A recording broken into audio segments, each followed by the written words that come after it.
So, you know, it's a serious business.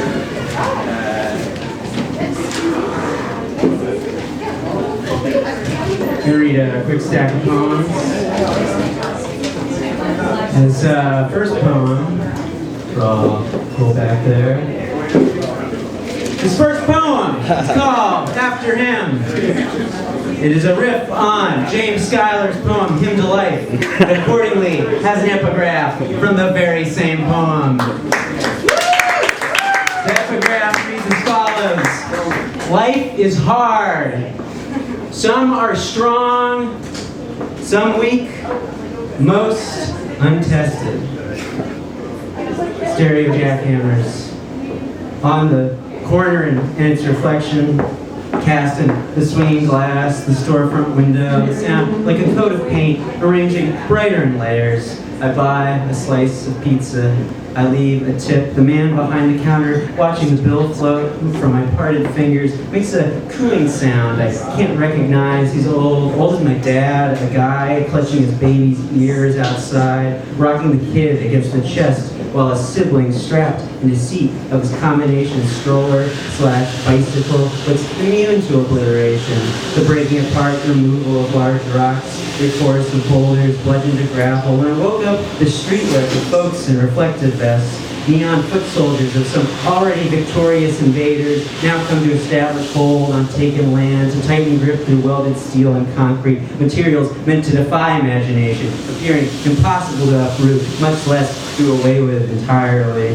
Gape before the reach of cranes so high across the street despite their zenith. Their eye beams down at us from some low-life's high rise. Spot me in the pit, my arms flailing impotent threats of a dog riding backseat. Head wedged out the window, it barks at me as the car passes. It barks at school kids and overworked delivery men. It thinks it can protect the driver from Myrtle Avenue, but it can't. When I woke up in the woods, my mom was yelling. The dog was tearing at a rabbit carcass we reckoned dropped by passing hawks. Only its lower half left with the dog relatively unbloodied. I wish I knew the criteria for lucky rabbit's feet. A left hind foot cut from a creature either shot or captured in a cemetery during certain phases of moon. Could anyone be buried in my parents' backyard? Not likely. 3 or 4 chickens lost to disease or natural causes, a turd under scooped dirt, and topped with lye to discourage scavengers. Then there's foul play or the site of revolutionary battles, just about anywhere in the state, depending on who you ask. The plots out there, by contrast, long soaked with lore, legend, lies mostly, meant to seem impossibly old, thus eternal, and left beef for emphasis, except the skies, dotted with hobbyist psychos and paranoiac outposts, pulled sickly purple by stellar derangement, that crazes the wildlife, makes even colonial ghosts grimace. When I woke up this morning, the neighboring lights in my eyes, cement trucks like tip bottles sloshed in and out of vacant lots, pouring mixed consecration, which, when laid, trapped steps of pigeons and hands of rebellious children, whose traces linger like prints smudging a glass, when I sipped, ignoring grit, to settle into the buzz.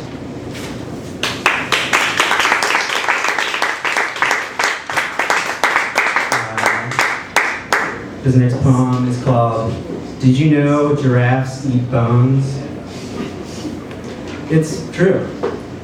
When food's scarce, giraffes will suck on or scrape their teeth along whatever stray bones, antlers, and ivory they can find. Researchers think giraffe spit dissolves nutrients embedded within the macaque bounty, which they then eat to weather the harsh seasons. Still, others believe the long-necked herbivores are just plain bored. After all, the grasslands are notoriously dull, and giraffes' narrow trachea, mixed with limited airflow from minuscule lung capacity, means they lack the vibrations necessary to generate speech. I wonder if giraffes eat the bones of their own, or if discerning the 40-foot vertebrae, the exposed ossicones, the slender-skinned metacarpals betraying their species, they might respectfully abstain. Do giraffes recognize the familiar skull of a compatriot, a fallen relative, or maybe even a lover? Giraffes don't mate for life, but sometimes, if willing, a female squats over an eager male's mouth to shoot streams of piss jet into his gaping oral cavity, and that, to me, seems a sort of love. Do giraffes love bones? Do giraffes love bones the way dogs love bones? Their heads too high for burying. Do they tuck their secrets between bipinnate leaves of acacia trees? If I found myself cruising out on the savannah and shook a tree to hear its arid rattle, what would loosen past barbed branches to rain down into my slackened and impatient mouth?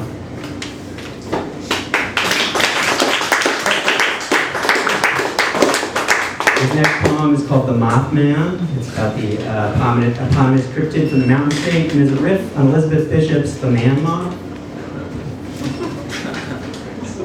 Here, above, the whole shadow of man, only big as his wings. We saw him once as liquid blurring the warm path of our headlamps, but never worked out were the red parts eyes, or did their glow surface through mistranslation, lights, glass, our own dreaming retinas? Somewhere in West Virginia when I was 15, I stood on a gas station rooftop and watched a black bear gorge itself on garbage. Both paws and wet maw poked out the dumpster like a ferocious hand puppet whose operator had crouched inside a piss-soaked stage. I say rooftop because I remember looking down from a safe distance, but how to get up there? When a bird glides absence of reference against the sky, we find faith fits the scale and the questions stop altogether. Turns out Bishop sees it too, the third rail, what an inheritance of poison might read as unbroken line on oblivion. It's a misprint. No, it's a monster, one lurking over the shoulder through tunnels or darkened trees or higher still. From 10 stories, the dumpster hardly registers, yet the vision floats by on wings of hardened protein. Sometimes we glimpse him caught in polished panes of skyscrapers or between colonies of bound steel wires suspending a bridge. Sometimes disaster follows an eerie collusion with his visit. We watch rubble crack then crash into smoke-thick powder, which climbs even taller than our vantage, before emptying into atmosphere, where when it clears, we find no trace of the monster, only flashes of movement, only hungry rustles of bears now emerging through layers of carcinogenic dust. They brush World War from their coats, with snouts sniffing crushed glass and contorted rebar. They lumber darkly back to their dumpsters. One lifts a lid, the rest follow, but something inside is already moving. What's that? You ask as we bend over the edge and strain toward the seen stories below, past alignments of towers felled like icy redwoods and framed by twisting antennae, knotted office buildings, strange Nazca lines of industrial sickness spanning seaboards, drawn for mythic communion and only really legible if, by stepping too far, we suddenly start to fly.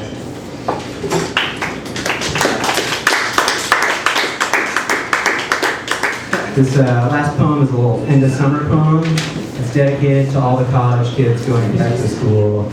And it's called Steps for Making a Glass of Lemonade.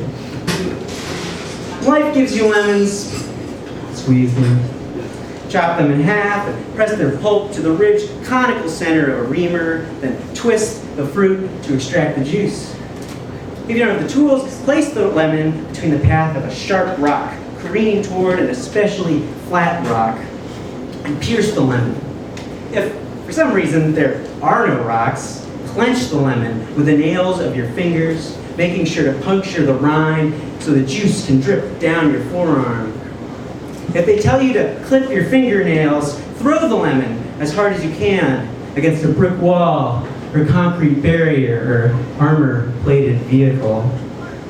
If you wait to discover they have lopped off your fingers or outright severed your hands, seize the lemon with your mouth and bite down till the juice bursts into the wincing eyes of your enemy. If, out of desperation, they have pulled every last one of your teeth, stomp the lemon so it splatters all over your cell floor, then watch as its seeds catch the light of the harsh fluorescence above. if they have broken your legs or lacerated your tendons and then turned out the lights, crushed the lemon beneath your sternum or your ribs or your shoulders or any one of your aching, sweltering muscles, then once it splits, gasp at the fruit's cool explosion of juice underneath, at its sudden abrasion into their total, unremitting darkness. If, after all this, they have left you blindfolded and tied to a chair, if they have left you isolated and kettled every last alley of rebellion, if they tell you the rind cannot be breached, the rind will never be breached, and then leave you no other option, fall head first onto the lemon. Rock your chair, give over to gravity, and no matter how much it hurts, pulverize the lemon between the floor and your bruised, bloodied body. When you have completed these steps, when the lemon is utterly and unequivocally destroyed, when all that remains of the lemon is the pulpy site of your labors, the chalk outline surrounding obliterated citrus mangled beyond recognition, then, and only then, may you pour yourself a nice tall glass of ice-cold lemonade. Thank you.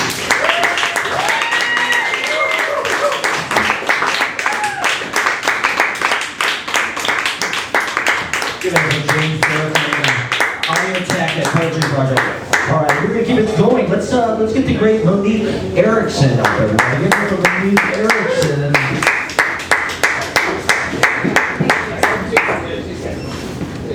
Hi everybody, I'm Monique Erickson. Thank you, David Kirschenbaum. Thank you, Blue City Arts Fest. Thank you, Matt Proctor, and thank you, Blockville Station. So I'm going to kind of take us, I guess, on a New York City journey, beginning with 14. We learned to smoke cigarettes with Tim behind the wall that separates Central Park from Fifth Avenue during recess, our freshman year of high school. We learned to jump the wall, slip, get to scowl when he called one of us pretty instead of blushing. Blushing was for losers. After the first few times, we learned how to smoke cool, suppressing the need to cough, holding the cigarette just right, hand relaxed, natural, so Tim wouldn't sneer. We French kissed in the back of movie theaters and the bathrooms of Upper West Side apartments on stoops in the East Village. We bummed around town in fancy clothes and eyeliner, begged quarters off of businessmen, called our parents collect, and yelled at old ladies in fur coats. We persuaded cab drivers to take us home for free. We fell in love with poems and rock stars. We did bong hits and read Shakespeare stoned. We guzzled wine, shot tequila, puked in toilets all over Manhattan Island. I could trace the story even now. This was before death and going all the way, before we knew enough about politics to be scared, before we knew enough about boys to be scared. Before overdoses and alcohol poisoning, the closest we came to outright rebellion was smoking pot in the girls' bathroom before fourth period English class. After Chloe's anorexic stint and before her brief heroin addiction on the night of my 15th birthday, she almost died, and I fell into what I thought was love. Yeah.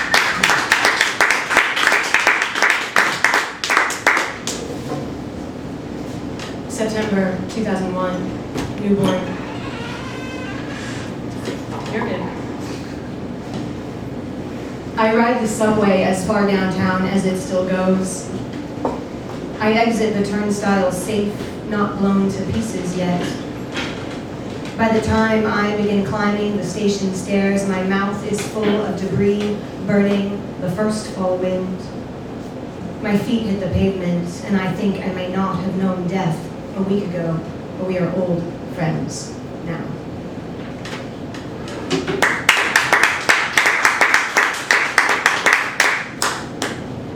So I don't know if you guys have been here all day, but I'm pretty sure Jeff Wright read earlier, and this is his, the current issue of his Live magazine. This would be 22 old friends. I spent last night in Westchester trying to ease you through another heartbreak. You collected me from the train station, and we drank the fifth of Jack I mixed with my flat Grand Central Coca-Cola. We walked circles through the leaf-filled drives of River Road. I bet you haven't seen those in a while, you said about the stars. And I nodded my head, took a swallow from the Coke can, walked on. I'm not sure when exactly you turned. Maybe it was the music in that white boy's bar, when we got down to the vodka, or when I danced around your living room to Elvis, drunk as shit, and you grabbed me by the hip bones, and I did not immediately step away. We went to sleep chastely enough, and it was not until this morning as I stumbled through Grand Central that I remembered half waking in the night to your mouth mid-lick. I can't break down what you wanted from me, except maybe to remember where a body you knew years ago lets you slide around. Alone now, I retreat to my window seat with my hangover and bottled water. I accept my culpability. I wore that short silk skirt, those cowboy boots. I brought you the whiskey. I have felt guilty for leaving you for years. People don't change, you said as we were walking, speaking of your girlfriend, and I agree with you, since I am still the girl who makes allowances for everyone. This is not even a good poem, what I can make of alcohol and sex and guilt. I am not inventing anything here. I am not original in my shame, nor are you in your sorrow and your lust.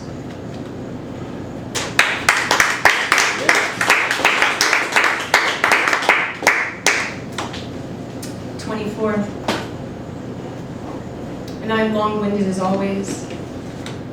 And by now you're thinking, go on, get on with it. Don't give us any of your shite, Monique. But I can't help myself, and so I continue.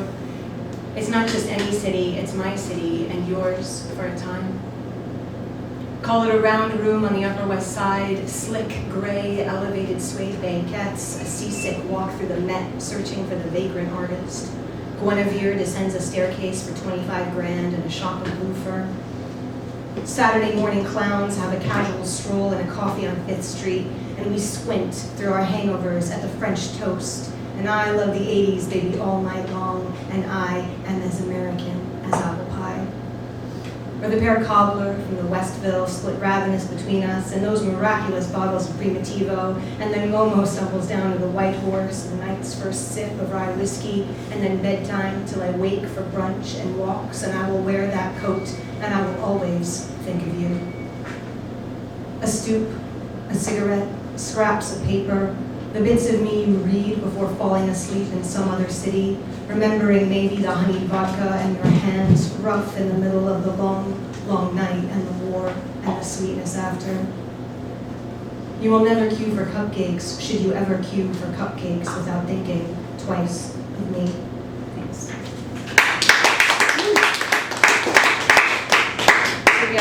I'm My Fair Momo on Instagram if you ever want to find me. So this is 29, that's the beginning of the relationship, and this is the end 5 years later. You'll never be a good cook because you have no concept of time, he said matter-of-factly into the risotto, his back to me. I kept on peeling the shrimp as instructed. Next, I grated the ginger, careful of my fingertips. After we ate, I do the dishes. I'm a city kid who grew up ordering in from restaurants. The joke goes that visiting my grandparents in Michigan, presented with dinner, 5-year-old me said, "This isn't what I ordered. May I please see your menus?" All of my boyfriends cooked, and James was no exception. A terse ginger Scotsman who never left the top button of his shirt undone. He was an avid cook. In our years together, I often begged him to let me be the hands, sure that if I ever got a chance to prepare a dish, step by step, I'd get the hang of something. Eggs, though. Eggs I could manage. For our last shared breakfast, I made scrambled eggs, enough for 2. Why would I want to eat anything you cooked, he'd snapped, before begrudgingly sitting down. When he took his first bite, he looked at me, surprised and sad. Why am I only eating this now?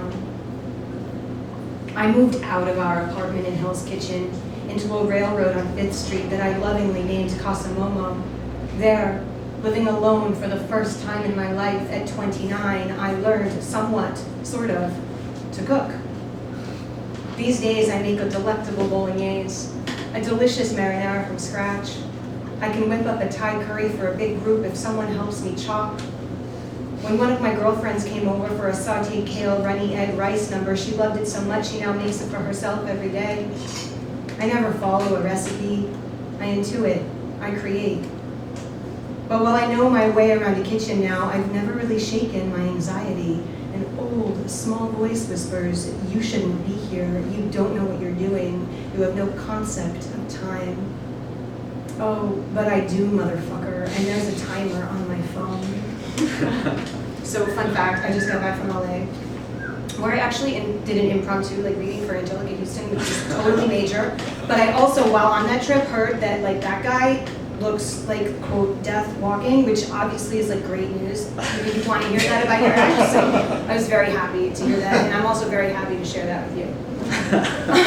It's true. Okay, so this is going to be my last piece, and this is just a funny inside joke for me and Ashley and Matt about a night at the Copacabana. So this is called This House. So many beings live in this house. Figure of speech, apartment, Upper West Side, classic. If Wes Anderson remade Rosemary's Baby, I would say. Now I'm thinking of that time I saw Roman Polanski outside Hotel Cost some Paris Fashion Week, his date a blonde beauty of a certain age. Poor Roman Polanski, he got caught playing in the wrong sandbox. My co-host says into the mic at the Copacabana, and I say, no. See something, say something. New York anti-terrorist PSA in the subway. The subway, that's right, New York. This apartment, so-called house. So many beings live here. The dog cats, the cat dog, the toddler, the husband, the long-haired witch he married. Bitch. So many beings alive in this house, yet I cry myself to sleep alone. The queen bed is our first vacation choice, no room to fight. Well, tonight I'm in Siberia on my edge of the mattress, and you're across the ocean, sleeping with your back to me. Thank you guys so much. Woo!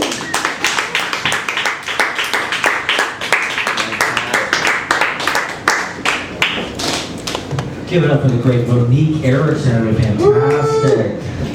We're going to keep it rolling. It'll be great. We're excited. We're so excited. Welcome to Boog City. Give it up for the phenomenal Ashley Escobar.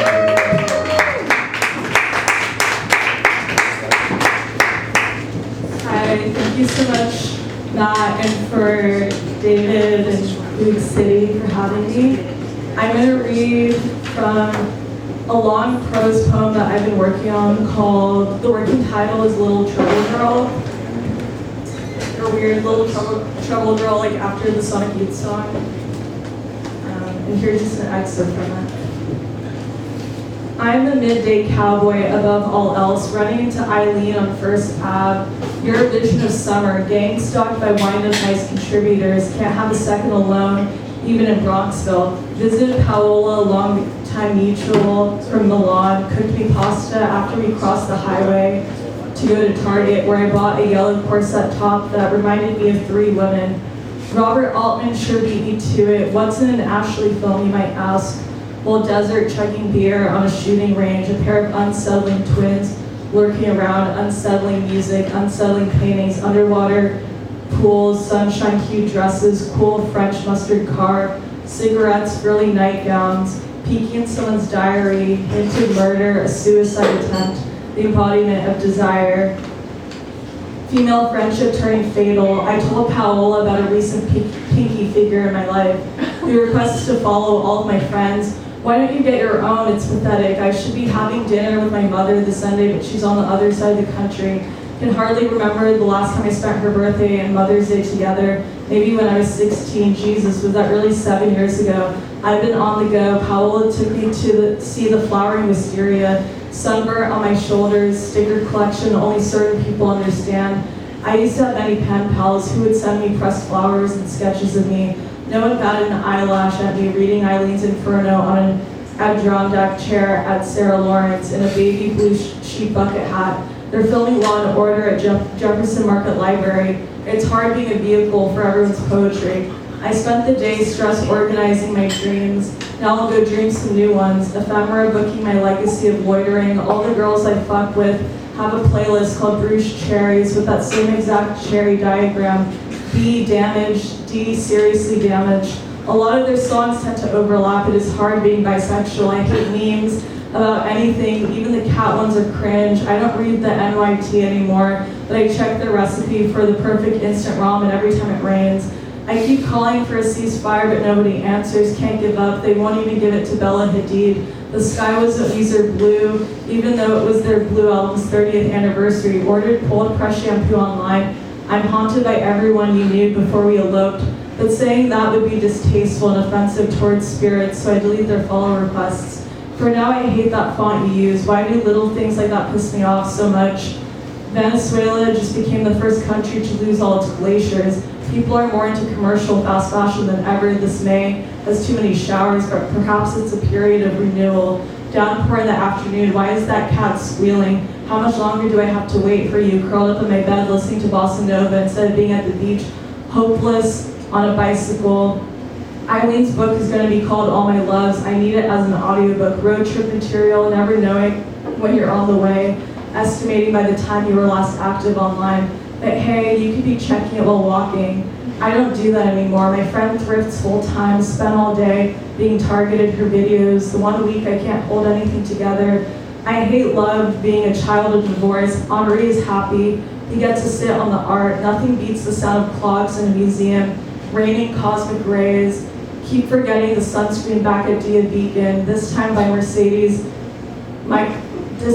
Mercedes-Benz, my next poem will be about Paul Mazursky, giving me blue balls, trying so hard not to cry about mortality. We aren't the death of romance, but it's Renaissance. I understand it's your job, but you love me behind the scenes. Yes, Tucker Zimmerman grew up in our shared corridor of California, but he was born on Valentine's Day. Haven't had insomnia like this in a long time. Think of how I cried in front of Branded Saloon. They canceled Dylan Day, not surprised. ACAB, I felt the rattle of the L from 2 flights up at St. George. I can't keep watching films about affairs. Like you live stream on Pier 46 as I stood over the awning watching night fall in Hoboken. Had spinach gnocchi outdoors, finally a place that still gives you bread if you can handle the finance talk. With you and our Freedom Tower in the background, it's manageable. Smoked a little in Bleecker Park before heading home to debut both of our newest vlogs. Too late to start another film. Another day in bed, toast those waffles, handed you another cupcake, then fell asleep during Moscow on the Hudson, but it was better than I expected. Boss Baby 2 is twisted, but we put it on as background noise as we spooned our homemade pasta and spooned each other to more Mazursky, blueberries for breakfast, and love only in the afternoon, cameo at Riverside Park before winding down Central Park.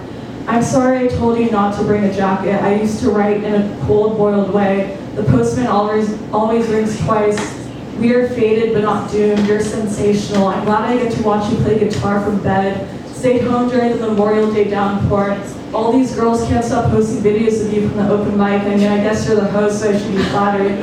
I'm not jealous. You are my velvet blazer after all. I can see that Mia was still at home in the West Village, so maybe we can have a picnic on the pier after work. Don't fucking play Neil Young this early in the day. I keep saying LA is a sinister place, but I wouldn't mind living in Laurel Canyon with gingham ribbons in my hair like I'm wearing today, except I'm stuck in a city where I never drop acid in. Don't ever mention the time I did shrooms and I had never even kissed you yet.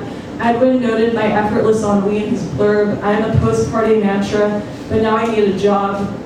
I found a new choreography. The kitchen felt usable again once Noah moved in. I hung eucalyptus behind the shower head. I rolled out my yoga mat in the mornings. I still waited for Matt every Friday night. How are we supposed to meet midweek now that the poetry project season was over? Speaking to my old self in poetry, the firefighter in my dream was smoking a cigarette, and the woman I was living with told me to get a job. I'll walk along the Hudson for now, thinking of you. I'm your bitch with bangs, even when they're parted. Should I cut them again or fuck up a breakfast burrito? Fiddler is coming back. Mom told me to make oatmeal, but I never eat breakfast. Noah wasn't awake yet. There's no breeze, just a beautiful sunset. We'll have to experience apart. Brighton Beach was windy, even though it was 95 outside. I went into the ocean alone. while you recorded me like a parent recording a child, helpless but hopeful, loving and daring. Coney Island is smaller than 11-year-old me imagined. We just continued walking after I finished my hot dog. Matt slept until after midnight, and then he took the cue back to mine. I wish you could smell the pomegranate raspberry on my skin, wearing a black ruffled thong for you. I don't want to be on anyone's radar. I just want my book. Hate getting asked what I was doing on the pier. It's called Looking Out at the Water. I like comfortable silences. I wish you were here today, but I'll have to wait. Neo-noir summer, tanning by myself. I don't want my grandma to leave. Nobody wants to hang out today. I read, muse, and tan until Daddy comes over. Mom is too in the rain on the 4th of July after watching fireworks on the West Side Highway. Don't make me cry. How is it already mid-July? I'm losing California, but I'd lose her for you. I ended up going to the pretty garden party after getting a drink at La Dive. Passion fruit margarita because the French 75 was too expensive and I was tired. I know it was too, but Yuan said we should come to the party even though there wasn't an open bar. Bring back open bars. Who remembers carb loading before a swim meet? I didn't want to climb up the fire escape to the roof in my clogs, but I did because, hey, that's peer pressure. I guess the Dallas Cowboys fucked. I have never turned my head around quicker than to hear someone say Glendale. Noah took a flash photo of someone taking a photo of my fiddler ankle tat. I have a lot of hope, but now I'm 24, woke up crying over a nightmare. Some squirrels, they don't represent anyone. I swear a fair appeared that night, but first there was brunch at Post, and I had to take an Uber Tesla to escape the heat, then return home to a belated birthday flower. Matt went out for a chicken club sandwich and tofu wild berry ice cream. Wish I had savored our time in bed, but I was aching to go back out. Walk through Central Park to Monkey Bar, stop by the plaza. Sometimes the best moments with you are in bed, calling my mom, playing cards with my family. Startled it was still light out in California. Thank God my grandma isn't leaving anymore. Fell asleep on the bench at Sutton Place where they shot Woody's, Manhattan. High off whitefish, Caesar salad, crab rangoon, and vodka rigatoni. I want to kiss you forever, but I suppose there are other things I need to do. Craving very particular things like a baby leopard print, Frankie's bikinis, maxi dress, and sticking my head out of my best friend's car in the golden hour breeze. Thank you.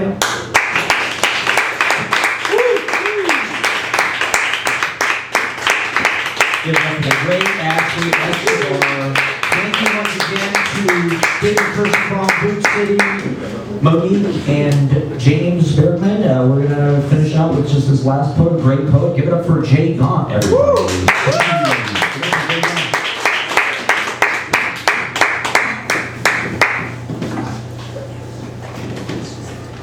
Thank you, Matt, for having me.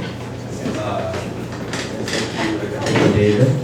I'm going to start with a quick short little poem by the poet Garrett Lansing, because he's sort of the best poet, and I really feel very much where I'm at right now, because I don't know what's a better time to think about spring than fall.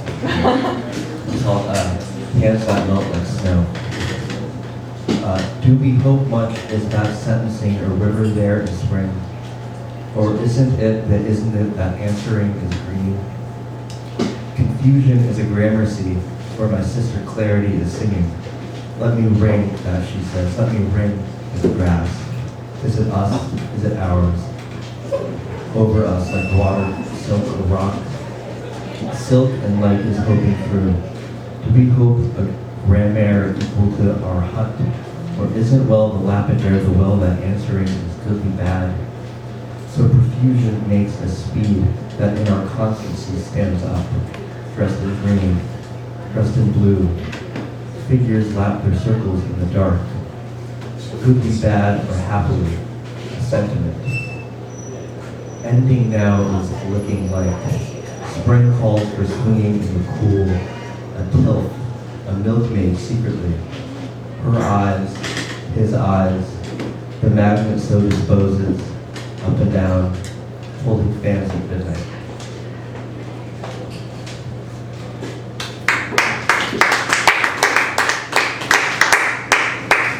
This is called Lotto Stops. When the vape tastes like laundry, It means there's lint in the mouthpiece. And with any problem of the embouchure, just blow the other way. Hey, thanks. I look forward to complying with your chemical commands. Glad Miss Slather's method. Wings clipping needlework to gather at puppydom. Mouth sieved so fine as to rinse sticky rice through. So fine as Big Walter's asphyxiational prosody. Xenomorphic grains my fingers here through doors I touch. That swing. No one puts the fine in finical. You can disappear into a quilt or be bemused by hot mists of laundromat, spotting a crook for us in the cervical lines, the bus stop drawings and tracery of frigid dipper. I'm sad because I did something bad cutting back the highs last time I put sketches of Spain. My ears now have certain wounds that can't permit with unremiss and penetration calling it prickliness. A new talent for limits and interior bell knowledge received as death to DJ Spins for groundswell. My now ears still don't fuck with nowhere though, now with our adulty still around, to burst through surface for our hydration, having risked the world to keep our blood sound of sugar tickling, our fusilli statuary starched with pasta water, gluier porch treatments from the Pleistocene. Techne stays textures mirrors rim, or is a celibate. A single shot braces for montagic embryo buckling the shuffle button. Hey, Earl Hooker's here to get us started with palm muting and having fun, not being in two places at the same time. And if this flavor of the interval turns out to be our only way of knowing a horizon, let us turn it out in hyperspace and guide its bends to gird the middlemost finger of St. Alan Iverson, who weeps for you on TV, and wore the number 3 to represent his mother and 2 sisters, also in accordance with the 3 volumes of the Sociogenesis trilogy, River, Rhythm, Arithmetic.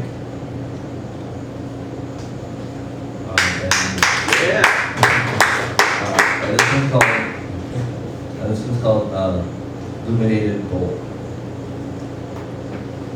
Lest I split upon the shelf, forgetting that my shepherd's incidental to the feeling of being in a flock. Lest flirtation's chloroform harmonian not spring slide from the engine scaling heaven. Hollywood rag, bugle call rag, redolent weather seeks bell finds melodies in its rub. A snap you circulate on the clock, being earthen born and bound, having come from some flood star. Lest I remember why I keep a key under my tongue. Lest you mistake the Olympian hair prism that pollinates my Owen's shoulders for another holy rag. Does a field convert to valley once the lily's done its part emblemizing prim antithesis? Thus solemn thoroughfare up walks her stadium's multi-parabola, lest the camera not buy, my nippleish says the bounty of Sunsiler I usually sleep through, lest ball lie, lest our talk revert to routine transport of the breath bed, unencumbered by percussion.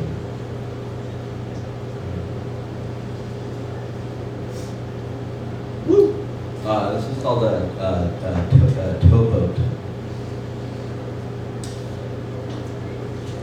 If the sovereignty of the nation state, like the skin of late stone fruit, it artifices of itself an absence on the scene of decay enviable as the homecoming touchdown, then the pity to say, the propriety of the subject radiates dash cam landscape flesh impressed by the injurious autograph of Robert Moses, for example. To lance the almondine exo discovers in the manner of a liquid gel a gushing profundity of sheer Pepsi Cola. By any metric, my palpable's got one in a backpack at the moment, and I'm truthfully convinced about aspartame sort of reverb errant, slow diving in cataract character, shades the phrase to turn microchips and aspect. When hearted lapses in half-court, an auspice of eternity furnishes the merely perpetual splayed creation our office. The frozen pea is sure, the fullness of its harvest only alights the laminate on death's certificate citizen style. Conversely, all my favorite drummers engage at times in barterological time theft.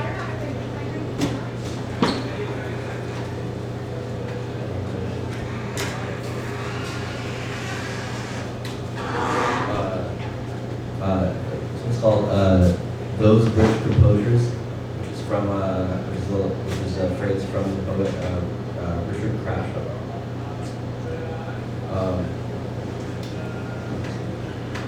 How are ways of moving action and attributes beyond, whereby linear quint scurries proximal to noble rodent swag, to be the room's hypotenuse, and Jason Rawlings on lettuce pleasure, feeling himself a freshness imminent to covered ground sprung, a Kirkian double stop in the Circean technicolor.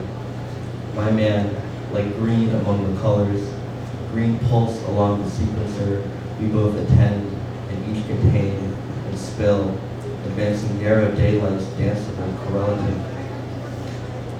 For all that I dawdle, when will I extenuate my way after plural you, who wear my fondness as a pendant, which, for droopiness, swings?